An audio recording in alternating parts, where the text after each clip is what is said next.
The story starts with the Emperor telling the female lead named Asha Pravaz that she has the right to choose a marriage partner as a reward for her victory. Asha is shocked upon hearing this, whereas the Emperor says that in the name of the Emperor whom she will choose will be her husband immediately. Just by listening to this, all the people in the crowd start whispering to each other, questioning how can anyone should marry her when she looks like she came from a barbarian land and she doesn't even have the womanly culture. Everybody tells that she grew up as a barbaric person who smells of blood from the moment she started walking. In the imperial palace, Asha was very shocked to hear this. She is getting a reward of choosing her husband. Then we see a flashback of a great warrior named Prince Pravaz, and he is the hero of an imperial army who saved the crown prince from danger 30 years ago. But out of jealousy, the crown prince sent him outside of the region, and he gave him the task to eliminate the Lair tribe in the northern land. The Pravaz knight gladly accepts that role and he took his leave, even knowing that the place was like a dead end to everybody. We learn that he was the father of Asha Pravaz, and the crown prince has given him the exile land that has been abandoned by the emperor, and without giving any support, where her father was expelled to die. He fought furiously with all his strength and maintained the region of his territory, whereas he died on the battlefield. And after the father's death, the sons of Prince Pravaz also fought with all their might, but in the end, they both also died, and eventually, Asha took their place. And in the end, she defeated the enemy, and thus the war has ended. Although people celebrated that they have finally won and the long war was ended with the joy of victory, it did not last much because they were strapped before the extreme winter was over. And then the scene changes and we see the people talking that they will receive the emperor's reward. And the person tells that even though the emperor never looked at this place because they never cared about it, but since it is written in the contract that if they kill or they end the war, they will definitely get the high reward for their hard work and sacrifice. And a person asks Asha if the emperor will keep his promise to them, whereas Asha replied to him that she doesn't know. But they don't have a choice and they have to do this because if they do not do this then the Pravaz state will starve to death. Now, at the present scene, Asha thinks that she has already concluded that she wouldn't be able to get compensation easily, but to think the emperor, who killed my father, won't be willing to pay a reward, but instead, he wants to give a marriage proposal to her. Whereas the emperor asked her that her father was killed and it is very sad, he tried to sympathize with her, but he doesn't care much about it. The emperor's name is Kendrick Evaristo. An emperor tells her that since all the male members of her family have died, the title was inherited by the Marquis of the Asha Pravaz. And she replied that yes, that is correct, your majesty. The emperor tells her that she thought the savage princess had come to the banquet. Just by listening to the savage word, all the people in the imperial palace start talking that this really suits her since she really looks like a barbarian. Asha thinks that she doesn't care if they humiliate her or insult her. She just wants one thing from him, and that is compensation. And then the emperor asks her how old she is now, whereas she replied that she is 22 this year. Just by listening to this, emperor tells her that she's at the age to make her debut, and she doesn't even have an arranged marriage. So, the emperor says to her that he thought about a good reward to give her, and he offered her that she has a right to choose a marriage partner and he will give it to her as a reward for her victory. And everyone gets shocked, and Asha also gets shocked by the statement. An emperor also tells her that he will give her a list of novelty names, and she can choose anyone she wants, and they will marry her immediately. The emperor also tells her that the closer she gets to the top of the list, the higher her husband's family rating will be, and it will its best to look at from the top of the list. Then Asha take the list and see and ask to the emperor if she chooses a person and he doesn't want to marry her, then wouldn't it be difficult for both of them? Whereas the emperor said that if they reject an emperor's direct order, then his family will have to pay the Illumini fees to the imperial family and to you. Just by listening to this, Asha gets shocked that emperor is plotting and withhold to victory reward. She thinks that the family she will choose will pay Parvez instead of the emperor in the name of Illumini. After some time thinking, she says that she will choose Carlisle Haven. And thus the person is also shocked that she has chosen him, and Carlisle Haven is temporarily deprived from the role of crown prince. And he was originally the crown prince, but he was quarantined for 4 days due to an unfortunate incident. And he is also the person on the list of nobles who is not a member of the imperial family. But Asha says to His Majesty that whoever's name is written at the top is the highest ranking nobleman. And that's why she chose him. And the emperor gets shocked. It looks like the emperor has dug his own grave. All the people in the hall start talking that she is crazy and she is asking His Highness to marry Crown Prince Carlisle as her marriage partner. The people start whispering to each other that what does this woman really want? Does she have a death wish or is she crazy? They talk. But on the other hand, Asha tells to His Majesty that under the imperial order, the imperial family would be obliged to pay the Illumini. And just by listening to this, all the people get shocked and they say that she's really a crazy woman, since she's asking the emperor to pay for a lumini. And everybody thinks that the emperor was trying to trick her, but instead he got tricked by her. Then by this statement, emperor gets shocked. But on the other hand, the prince starts laughing loudly, and thus emperor tell her that he will give her another chance to think, but Asha tells that she only wants to marry Carlisle, the crown prince. And if he gives her the victory bonus, not the marriage choice, then she will withdraw her choice. Whereas listening to this, crown prince stands up saying that no to her, and he asks her is she making fun of him and the emperor. And he also tells her that emperor promise cannot be undone so easily, and he walked toward her saying that the fact his majesty eldest son will marry a woman from a village, and it's very likely impossible. However, he also said that it's also impossible to disregard the promise. Just by listening to this, Asha gets shocked, and the prince came near her saying that he will accept her marriage offer. But it looks like Asha was not looking forward to the marriage offer gets accepted so easily, since she wants money and not a husband right now. But Crown Prince Carlisle says to her that he hopes that they will get along with each other, addressing her as his wife in a sarcastic way, and Asha gets very shocked with this statement. Then the scene changes, and we see the imperial living room where Crown Prince Carlisle is sitting.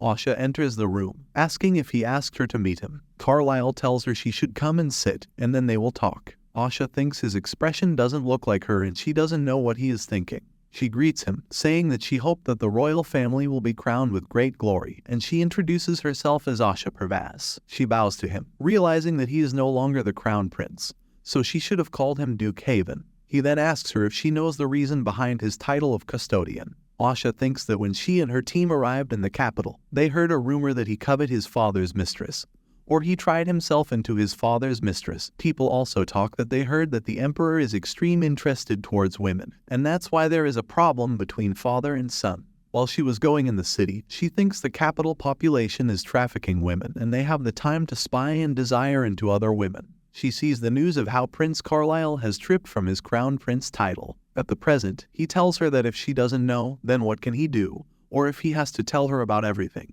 But on the other hand, she thinks that she never dreamed that the man mentioned in the article would be her husband. When she stares at him, the crown prince tells her that she doesn't answer him, and she keeps staring at him. It's look like she is loving his handsome face. He also thinks while telling her that it's very hard to deal with someone who clings to you when they have no other reason. Then she replies that's not necessarily. She is just envious of his body or jealous of his body. Just by listening to this statement, he gets shocked, and she starts telling her that she admires his body because there's a big disadvantage to the body being so large, thus they will become an easy target, but there's a force coming from the body, and that's a very good point for that person. After listening to the explanation, Crown Prince asks her, does she mean fights, whereas she replies, yes, that's right. And she also says to him that she wishes that she would have this type of body, but it's almost impossible for her. And just by listening to this statement, the crown prince thinks the response is very interesting, and she is very different from other women he has met. Then he comes back to the topic. Then he tells her that since they have now sat together, he thinks that they should discuss their deal now. Asha asks what deal and what is the deal about, whereas he tells her that it's about the possibility of falling in love with her and accepting his offer. Listening to the deal statement, she thinks what other purpose does he have? And she asks him, so what should they do now? Then the crown prince tells her that his father imposed a condition on him when he was abdicating him from the throne. He tells her that his father tells him that if he is ready to serve the emperor empire for 3 years from retreat from his ego, then his crown prince title will be entrusted to him again. So he thinks about volunteering to serve Pravaz and who is winning the war for the next 3 years. Then after listening to this, she asks him if it's only with 3 years agreement, then what's after that? He tells her that then they should divorce. Just by listening to the word divorce, she is shocked, and she doesn't say anything. Then the prince tells her instead she doesn't have to care what he does in Pravaz for 3 years, and she also doesn't expect from him to treat her as his wife, and she doesn't even think about joining the other side of him. He tells this with a murderous aura intent. And he also tells her that if she complied with those conditions, then he will provide the financial and material support that Pravaz needs. Just by listening to the condition, she thinks that she has already guessed there was a purpose behind accepting the marriage. But she can't leave the Pravaz under the control of this man. and she asked him what does he intend to do with Parvaz, and if he had a job that would damage the Parvaz territory, then she wouldn't agree with this offer. Then he tells her that why she is not going to agree with. Is she going to let the local staff starve for death? Look like he know the condition of her estate, and he also tells her that, of course, he doesn't want to do anything to damage Parvaz either, so in return, she has to help him succeed in what he wants. And listening to the contract line, she tells him that she is ready, and she also tells him that she is fine. Then she will write the contract. And she also tells him that, like he has said, that he wouldn't spare the support for Parvaz, and then she would like to have a contract specifying this substance in detail. He agrees with her, and he also tells her that she is right. They don't have to trust the promises to just be told without any precise detail. And he also tells her that as a couple they should get along with each other. She agrees with him, and she said to him that they have entered into an agreement to use each other and they needed a separation in an orderly manner. Is that what he meant? Whereas he said that the conversation with each other is going very well. Then scene changes, and she sent him a contract. About the contract, and then we see a man whose name is Lionel Bally, and he is the closest aide of Carlisle. And he tells him that she has written the contract very carefully, on which Crown Prince replied that she is a woman who doesn't waste money anymore. Then Lionel asked to the Crown Prince that does he really intend to marry a brutal woman like her? Whereas he also tells him that how many women are considered as a candidate to marry the Crown Prince, but you are going to marry her. But the Crown Prince replies that it's not like that. But since it's a contract and since it's only for 3 years, he wouldn't have found a better chance like this anywhere. Just by listening to the word chance, he gets shocked thinking that what the Crown Prince is thinking about it, and then the Crown Prince tells him that he has given an opportunity to get rid of the frivolous thing that dares to override their limits. And then we see a flashback of him. From the age of 15 he entered the battlefield, and because of his biological mother died. His stepmother, who became Empress Modi, wishes that she will make her son the Crown Prince, and that's why she sent him to the battlefield, and he fought in the battlefield again and again. And lastly, he finally survived. And he survived because it's probably because the God blessing that he has received from the time of his birth. Look like the main lead has already chosen as the main character from the start. Then scene changes, and we see that someone is singing a song, and he is singing a song for the Crown Prince, and he says that he is a murder god or a god of destruction. And after the long battle ended, he returned to the castle where everyone praises him. But on the other hand, the stepmother and his stepbrother stare at him. And the stepmother thinks that if she wants to make her son Crown Prince, then she has to do something. And that's why she plot an act with Mistress of Emperor to remove him as the successor, and from the Crown Prince position. Then the scene changes, we see that the Emperor and his mistress, where the Crown Prince tells that he doesn't know this woman, and he doesn't know that the woman was in the room, and he also tells that someone was trying to frame him. Whereas the Emperor tells him to shut up, and he has crossed the line to covet his mistress. Then he tells him that he's removing him the Crown Prince position from now on. And in the present we see, the Crown Prince tells that Empress' strategy is to get rid of unpopular things at once. And listening to this, the Lionel thinks that's why he was temporarily abolish him as the Crown Prince. And in the end the stepmother of his succeed. And he also tell her that after 3 years the Empress will discover the plan and prevent the restoration of the crowning position. And she will make the Martius the official Crown Prince. And just by listening to this, the Crown Prince slammed at the table, saying that the throne is his and he will kill whoever desires it. And that's why he must grow his strength beyond the Empress' reach. And for this purpose Parvaz is the right place. Then Lionel said that what you are saying is true. Parvaz is located at the outside of the territorial borders. And then the Crown Prince tells him that this is a very good thing. And the point that Parvaz's successor comes to take me with her. And just by listening to this, the Lionel says to him that he is marrying a woman he has never seen, as he knows what kind of woman she is. But the Crown Prince replied that this isn't the first time he has seen her, and this shocked Lionel, and he tells him that he has already met her, and it's not the first time he has seen her. Look like main lead has already have seen her or met her somewhere. Then we see a flashback of a few days ago in the imperial capital of Cairo, where the Crown Prince has covered his face in a robe and disguised himself, taking a walk to the town. He thinks that since he has been deposed from the Crown Prince position, he was completely fall into the Empress trap. He also thinks that he has reduced his caution, and it is his fault that he was very quick to respond to a letter from a new informant whom he wanted to make a deal. And that leads to this situation where his father removed him from the position of Crown Prince, and he thought it was an assassination attempt, but it looked like he misjudged the situation. He failed to predict the whole situation. He thinks that a rumor has been printed that he is isolated in his bedroom because of his breakthrough. but he will use his opportunity to roam in the streets secretly. Whereas when he was walking, some dude or some robbers call out to him and say to him that since he is a new face here, they should exchange a few words, and if he wants to go safely from here then he should give them all his money. And both of them point a sword at him, and a person stands in front of him. Just by saying this, the crown prince thinks that if this type of situation is escalated and since he is hiding his identity, it will be very unpleasant to kill them, and he has no doubt that it is a situation like he has to die in this situation. Whereas suddenly, a woman came shouting that do you have no shame that the three people are going against a single person.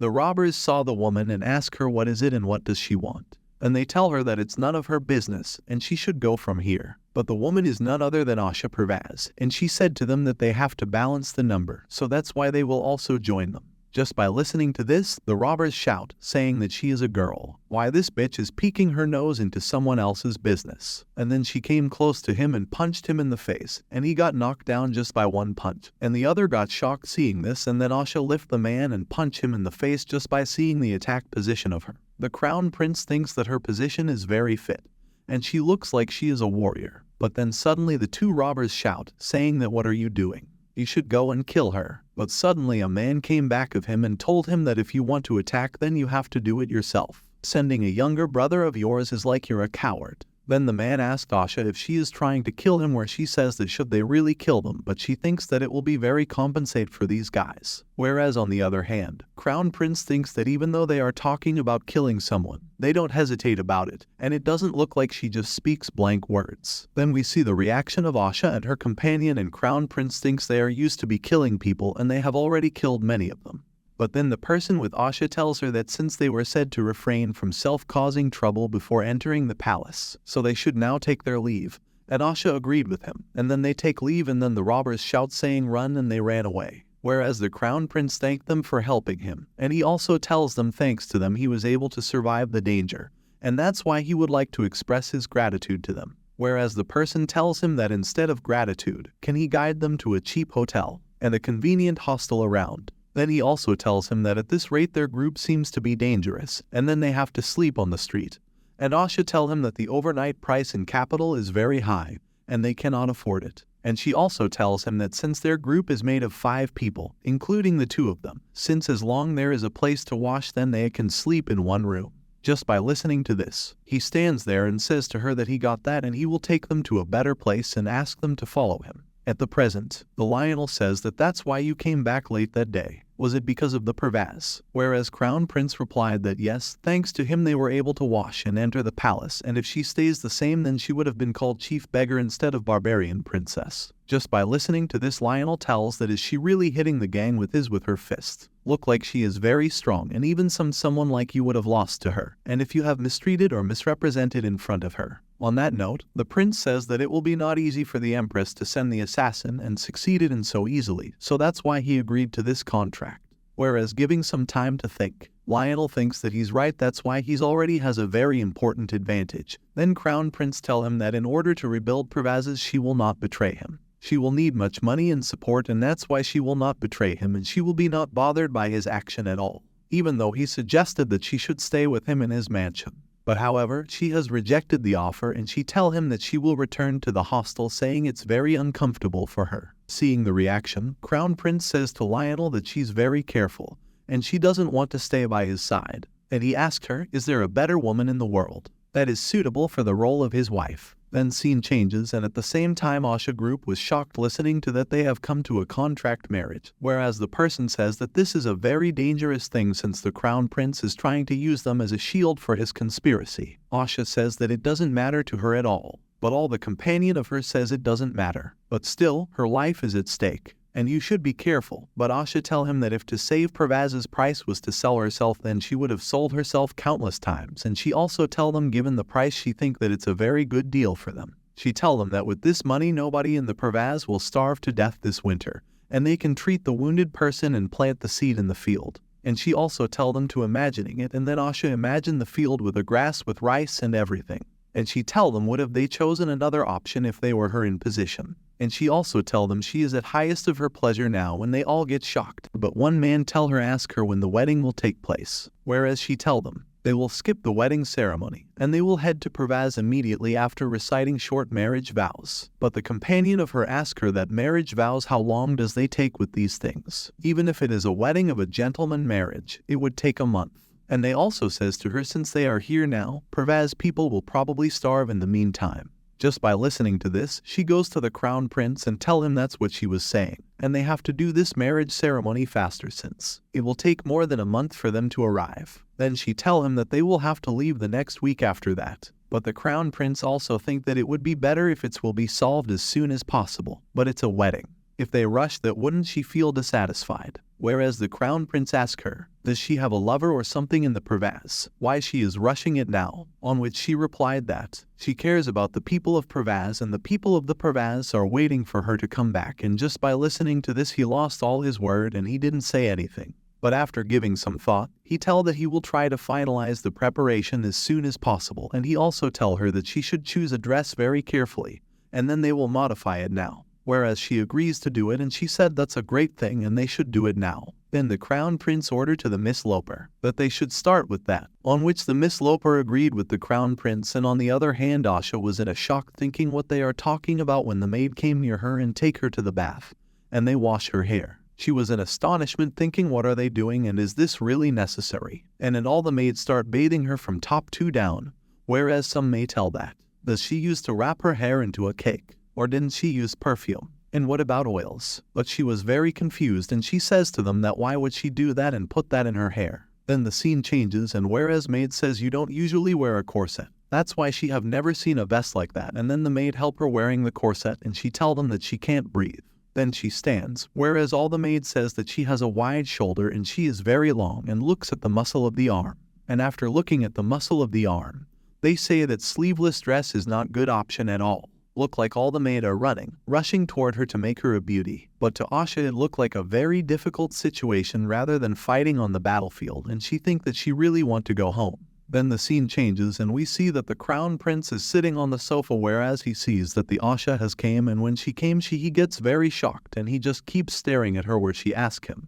did he change the dress and how she looked like. Whereas he doesn't listen to his word and he just kept staring at her. Looks like the main lead has fallen for the girl. But suddenly, the crown prince laugh at her very loudly, and he tell her if someone sees her, then they will think that she is a loser. Whereas she replied that they didn't even let her put any weapon in the cloth to defend herself with it. But then the maid, Mrs. Loper, came saying that the dress is a simple consideration and it's an imperial celebration. And she also tell the crown prince that the Asha insisted that this dress look comfortable. Whereas the crown prince tells them it's okay and he has already got something else ready for her. Whereas he tell that to the Miss Loper that this would be enough. And when he shows a box to the Mrs. Loper, she get very shocked. Just by seeing the box, everybody is shocked. Look like the box hold very important thing in it.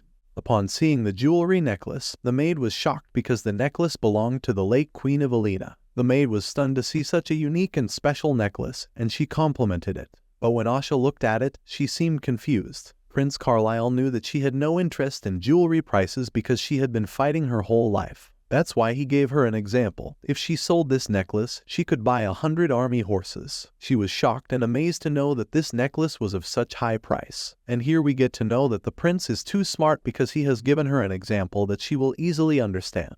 After this, he takes out the necklace and places it on Asha's neck, and the atmosphere of the room starts to get romantic because of this. But Asha ignores all this, and in her mind, she was only thinking about selling this necklace to buy 100 army horses, where she can sell it to buy food for her people. But when the prince was near her, he noticed something and asked her if she had applied perfume. Upon asking, she replied the maid brought various perfumes that smelled like fruits or flowers, but they all smelled so sweet. That's why she chose this one, which smells like grass. The prince was looking shocked upon hearing her preference in perfume, but when she asked him, he didn't respond to her. But in his mind, he thinks that he never thought she would choose that smell, and even the necklace. He feels that the necklace has finally found her owner. He touched her cheeks and complimented her by saying that it suits her. After saying this, the prince leaves from here, and we see that Asha is happy that he touched her, and she thought Crown Prince's hand would be soft, but it was like a warrior's hand. Her heart was racing very fast, and she didn't understand why this was happening to her. She knows that it is natural for the hand of the battle leader Prince Carlisle to be like a warrior. But suddenly her mind changes when she remembers the necklace is worth 100 army horses. She is happy that she can sell this necklace and buy those horses. Now the few days pass by, and it's the day of Carlyle's and Asha's wedding. The palace was decorated very well, and very few people were present during the wedding ceremony. All the people were amazed. They don't understand why the crown prince will marry such a barbarian lady. They know that Miss Cecilia, a potential candidate to marry the crown prince, won't stay idly by. In her mind, she was thinking that it is important from now on that His Majestic Carlyle agreed to marry Asha because of her territory Pravaz. Pravaz is an extraterritorial jurisdiction. Pravaz is a place where whatever happens the royal family cannot intervene. And through this work, the crown prince may be trying to test a suitable candidate to marry him. Although there are people abiding that position only because of that, there is no reason to give up on the civil war. The conditions are more favorable to her than anyone else because of the golden eyes. Golden eyes in her hand were the symbol of the imperial family. Royal consort golden eyes will be preferred as her eyes. She knows that not only the empress but also the emperor's mistress Viviana all had golden eyes, so they got that position. She feels she is entitled to that status from Marquess Pravaz. She feels she is more worthy of the crown prince, and she will show that to everyone present here. Soon the king and queen enter with a priest with them. He is Gabriel Knox, the chief priest of the temple. He is in charge of the marriage ceremony. All the people were shocked that Miss Cecilia and President Gabriel, the most beautiful man and woman in the capital, came together. They laugh and say that the bride won't even be noticed when this much beautiful people are present here. They all think even if she does makeup and decorate herself, she will only look like a rural barbarian. Now the announcer tells the bride and groom to enter, and as soon as everyone looks behind, they all were shocked and didn't trust their eyes that who they are seeing. They can't believe that such a savage princess is looking so gorgeous next to the crown prince. And the necklace of Queen Evelina was complimenting her beauty too much. We can see clearly that Miss Cecilia is not happy to see Asha with the prince. Anger and agony were clearly visible on her face. Now, the priest tells everyone to sit down. He starts to begin the rituals of the wedding for the first prince of Empire of Chad, Prince Carlyle, and Marquess Asha of Empire of Pravaz. After all the rituals, the priest asks them to exchange the rings. Crown Prince takes out a beautiful red ring with a flower-like decoration on its top and places the ring on Asha's finger, and he swiftly and silently tells her that she can sell it later. He tells her to put this in the auction house rather than selling it to a jeweler because in the auction house, it will be sold at a much higher price. In his mind, he was thinking that this ring can be used as an emergency fund for the bride because his wife has a revolutionary spirit. After exchanging the rings, they sign on the pledge, and then the pledge is stamped by the emperor, and with the recognition of the emperor, the marriage is now recognized under royal, imperial, and divine law, and now no one will deny this relationship. But we can see clearly that the emperor and the empress were not at all happy with the marriage of Crown Prince and Asha. We can see that the Crown Prince is giving an evil smile because he is happy to see the upset faces of the cruel rulers. Now the priests tell them that both of you will complete the vows with the first kiss as husband and wife. Asha is not bothered to kiss the Crown Prince. They are officially husband and wife now, so they should and can do it right now. The prince looks at her with lusty eyes and thinks that too. But he doesn't want to make it so simple. He leans towards her and grabs her waist. He pulls her closer. He closes his eyes and goes to take a very, very, very deep kiss. No one expected this kiss to happen so magically and suddenly. Even Asha was shocked by this. There was not even an inch gap between their bodies, and she can feel the intimacy of the Crown Prince through her lips. We can't see where the hand of the Crown Prince is, but I am sure you all can imagine it clearly. Even after a long kiss, the Crown Prince doesn't back down and lets her go, so she bites his lips. Okay, now I am getting a little jealous of both of them. But because of the little bite she did, the Crown Prince is taken aback. You all tell me, does he deserves that bite? After this, they both have a little flirty chat between them, but we can see the priest is clearly annoyed by their intimacy in front of the whole crowd. He tries to lecture them, but the Crown Prince makes him shut his mouth by saying that God will understand the newlywed couple's passion. Now we see some horse riders reach the Empire of Pravaz, and they remember that Asha has told them that the people need supplies urgently. So, some people should go ahead and give these supplies to their people, and they should also make a suitable place for His Highness in the Pravaz castle. That's why these people have come here before the Crown Prince, as soon as they reach the kingdom and tell the people about the marriage of the Lady Asha and the Crown Prince. All the people were shocked by this. The soldiers tell the people about the marriage and the contract of 3 years, and people don't trust them. But the chief of the guard, Decker, explains to people that the crown prince has personal issues within Pervaz's external territorial boundaries, and also they need supplies. That's why they are planning to leave together for 3 years. People are only worried about themselves, but this guy says that he is worried about their Lady Asha because even they were attacked several times on the way here. At first, they don't understand why the Prince Carlisle has sent his knight with them. They thought that it's because the king doesn't trust them. But suddenly, they got ambushed, and the knight of Prince charged at the enemies and defeated them. Now, they understand why the crown prince has sent his knights with them. He knew that they can get attacked. That's why he sent his knight with them. They knows that Lady Asha is exposed to many death threats now because she has now become a member of the imperial family. Decker reassures them to not worry about Lady Asha much because she is strong and she can handle such things on her own. He tells them they should at least clean up the palace before His Majesty comes to stay here, and it will take more than a month for them to arrive in Pervaz territory. A few days later in the imperial family, we see the crown prince having a meeting with the prince and the emperor. He tells the other prince that he has to defend the south part of the empire, and hearing these he is shocked. He asked in nervousness that why should he defend the south part. To these, Carlisle generally replies that he is treated as an heir from now on, so he should do things Carlisle used to do. He reminds him that the reason he is going on so many battlefields is because he was performing the duty of the crown prince, and from now on, the other prince will take the responsibility. Now sarcastically Carlisle remarks that there is no big responsibility, he just has to eliminate monsters that appear 2 or 3 times a year, and he has to deal with some minor disputes. Carlisle has already thought ahead and now he will go to Pervaz outside the regional boundary. The emperor intervenes and asks Carlisle that he knows that he is carrying some dowry for the Pervaz kingdom. But isn't 50 million too much? Even the other prince intervened by saying that 50 million is too much. Will it resolve the situation there? Carlisle tells him to not talk about such things so easily. He intimidates him by saying that it is clear that he has not gone to war before. He claims that it took 28 years for the Pervaz to win the war against the lawyer. He questions the same that do you even know how much time and money it will take to get back the area which was destroyed in the time of war. He roasts them by saying that if they think 50 million is a lot of money to recover the situation, then they should go and study more. This makes the emperor and the prince angry. Carlisle gets up and tells the emperor that, "Father, you still have to teach Martius a lot of things." He laughs at Martius and goes out of here. We can clearly see that Martius is really angry because of this. After going to his room, the prince laughs in amazement because he has shown the emperor and the prince their places. Asha is shocked and asks the Prince Carlisle that military power is a superpower, then why would he hate to take military power? Carlisle claims that things are supposed to be like this. The military authority he is talking about is only the military command authority. He tells her that the emperor has the power to send soldiers or declare war, and if someone takes the role of the leadership, he has to take responsibility for losing the war, but Carlisle has never lost any war. That's why they won't be able to take him accountable. Now the Viscount tells the Prince Carlisle that he thinks that the Emperor was just trying to remove Carlisle from the imperial palace. Even Asha compliments the prince that he has endured so much and this is really exceptional. In his mind, Carlisle thinks that he will consider this compliment as empty if she was someone else, but he thinks that she is really meaning what she is saying.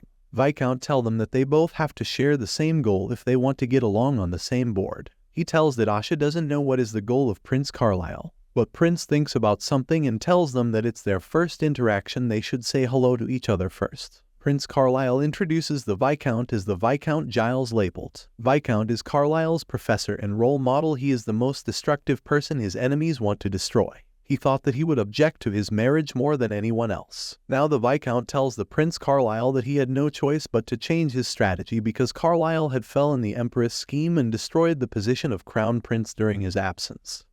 Now the Viscount asks the Marquise that how much she knows about Carlisle. To this she replies that she knows that he has been a crown prince since he was born and she knows that he is the best knight in the empire. Viscount agrees on this and tell her that His Highness Carlisle was born with the blessing of Agracy, god of war and victory, whose genius has emerged in various type of combat techniques. Asha is shocked to hear about this and she questions that is it really the blessing of God? And Viscount tell her that it's a prophecy that came from the temple. When Prince Carlisle was raised, he proved that the prophecy was real. Prince Carlisle is a person who has maintained the peace of the empire, and he traveled and fought a lot of battles. He gets worked up by remembering someone manipulated the position of crown prince, which was really unreasonable. Prince Carlisle asks him to calm down. Prince claims it may be a blessing that sounds like a curse, but Viscount is still angry because it was a false accusation and he feels that they shouldn't remain silent on this. Asha is shocked to know that the accusation was false. To be honest, she doesn't trust their words right now. But still she asked him that what she needs to do right now. To this, Viscount tells Asha that the Emperors and the Prince too Martius will try to discredit Carlisle's reputation and he wants to protect Carlisle when that happens. Asha in her mind thinks that will she be able to guard the Prince when the day comes. But Prince Carlisle find it funny and tell her laughingly that he can protect himself physically so she don't have to worry about it. Instead he want her to be his shield and argument for him as his wife. She don't understand what he is saying, so the Viscount explain her. In the Imperial family they care a lot about saving their faces. That's why the Prince Carlisle couldn't say a word before the Marquess' request. Thanks to her request, Prince Carlisle can now go to a remote Parvez region, and there he may be able to build his strength away from the eyes of Imperial family. And of course the Empress would not be pleased with that at all. Now Asha finds the actual reason why he agrees to marry her. He accepted the offer of marriage so he can build his strength in Parvez. Viscount tells Asha that the Emperors will either try to flirt with her or attack her so that she get divorced. And maybe more serious things can be happen depending on the situation. Asha knows that all this situation could become dangerous for her. That's why she asked Prince Carlisle directly that it is reasonable that he is planning to commit a treason in Parvez. Prince claims that he is a little worried about it too, because the Empress has already increased her strength a lot while he was away when he was fighting battles. That's why he have to now settle in one place and gather all his strength. Carlisle knows the king has to reinstate him to his position, and Viscount confirmed that yes, that's a public opinion. Now Asha understand what Carlisle wants. He wants that they don't interfere in his affairs. She should shield for him as much as she can. And for the marriage they should quietly separate when the right time comes. And the prince confirmed that that's his plan, but he tells her that most of all she should try to survive as much as she can. Seeing the prince worry about her make her a little stunned. After that she tells the prince that he should equip everything he needs here. Upon the prince asking, she reveals that there is literally nothing in Parvez. She can lend him simple things, but she is sure that they will be much lower quality than those used in the Imperial family. Prince assures her that he has already made a list of things he needs before traveling to Parvez. He sarcastically makes fun of her by saying that if he gets tired of using his stuff he will throw it away, and she can pick it up and use it however she like. Surprisingly, she doesn't get angry or feel mocked, but she thank him for saying that. This make the Prince Carlisle speechless because he wasn't expecting this reaction. A few days later it was the day of them living for Parvez, and Asha is shocked to see the stuff Prince Carlisle has prepared. Upon Prince asking, she reveals that she didn't even imagine it would be so much. She is happy to make this choice because this is the opportunity for Parvez. Parvez would not have escaped poverty without this opportunity. After this they sits in the carriage and leaves from here. She noticed that people love Prince very much and he is also kind towards them. He throws a lot of candies and sweets for children. He is more loved than she expected. She doesn't even know was he very trustworthy when he was the crown prince. When she asked the same to the man present in the carriage, to this the man replied that this is also a part of plan. He tells her that the prince has to win the trust of the people to restore the position of the crown prince and secure the throne in peace. After listening to this she understands that the prince is someone who counts all his steps. After meeting the people, the prince come inside the carriage where he was very tired. Meeting to his people was kind of doing a show for him. He asks his assistant where he has to do the next show. Asha was shocked to hear this. She tells him that she feels the distance between him and those people who are happy to visit him is a very long distance. To this Prince replies if they are happy to be far away then he is ready to be a god for them. And Asha realizes that he only does all that play just to satisfy people's expectation. To her it feels that it sounds like a trick at first glance, but no one pays money to see that. She feels there is nothing wrong with it because that's how the people of Capital wants the prince to act. At night they set up their camp near a lake, and all the knights prepare the bed for his highness. Knights and guards do all the work, and after doing that they knocks on the carriage. They informs them that they have kept their stuff inside the tent. But Asha is not satisfied by it. She wanted to sleep separately from the prince. But the prince tells the guard to go away from here. Asha tells the prince that she thinks the guard has mistakenly put her stuff as well in his highness tent. But Prince Carlisle cuts the conversation and asks her that do they really have to sleep in separate tents. This question makes Asha speechless. She doesn't know what she should say. And Prince tell her to sleep in his tent because they are a couple on paper. What? Will they really sleep together? Don't tell me I'm the only one who is thinking those stuff here. What do you think what will happen now? I'm sure you must be curious to know what will happen next. By the way, don't forget to like and subscribe to our channel. Let's see what will happen in the next video. Thanks for watching.